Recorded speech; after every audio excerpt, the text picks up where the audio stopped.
Welcome to Smart Remarks, where we get this strange idea that Sandy was trying to tell us something.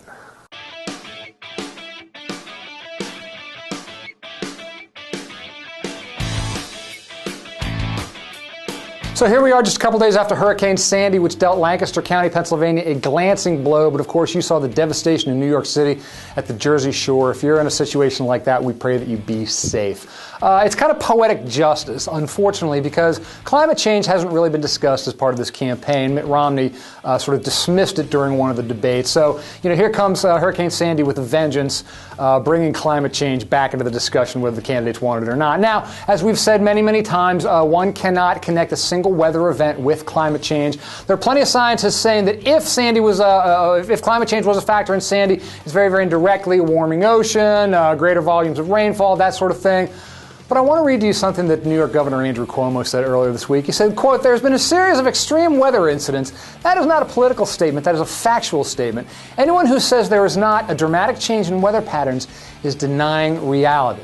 And so we keep banging the climate change drum here at Smart Remarks for one reason, and that's because there are so many conservatives out there who remain outraged at the mere suggestion that the climate could be changing. No, don't trust your lying eyes. Trust the likes of Rush Limbaugh, who earlier this week declared that climate change has been proven a hoax. Right you are, Rush! Isn't that your sofa floating down the street? But one has to wonder, why do conservatives insist on denying what they and everyone else are seeing right before our very eyes? For some of them, of course, it is because they don't believe this is happening, even though the overwhelming scientific consensus is that it is. Rather, I think there are many conservatives who are reluctant to accept that the climate is changing because if they do, they're implicitly acknowledging that they have to then do something about it. And what really are we going to do? What, are we all going to start driving hybrids? Are we all going to start, we're all going to use less power? But how am I going to power my iPad then?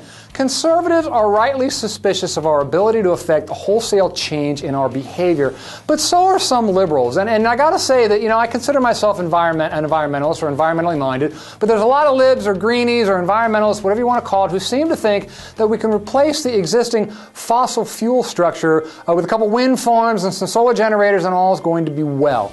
That's probably not going to be the case. One of the blogs I read is a site called The Automatic Earth. And one of the writers there last week, who goes by the handle of Stonely, wrote about how we're not going to do this. It's a pipe dream to think we're going to replace fossil fuels with a top-down distributed model of a renewable fuel. She wrote, quote, "Our current fossil fuel system constitutes the costliest and most extensive set of installations, networks, and machines that the world has ever built, one that has taken generations and tens of trillions of dollars to put in place."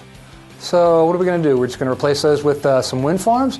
Who's going to pay for that? Where's the money going to come from? Where are we going to build it? How long is it going to take it to build? Will it generate the same amount of power? And if it doesn't, what happens then? These are questions a lot of conservatives do ask, and I think liberals need to ask them as well. But sort of as an aside in her post, Stonely said that the top-down distribution model actually misses the true potential of renewable energy, which is, quote, "to provide small-scale distributed supply directly adjacent to demand as negative load." And you know what that means, right? That doesn't mean a solar farm down the street. It means solar panels on your roof. It means geothermal at your house. It means individual solutions as a means of affecting a collective solution. It means the government top-down model might not work unless we're talking about government subsidization of individuals rather than the companies that make the solar panels. Right now you can get a pretty nice tax break for installing solar panels on your roof. Maybe the tax break ought to be a whole lot more. Maybe government ought to take the money that it's now giving to the producers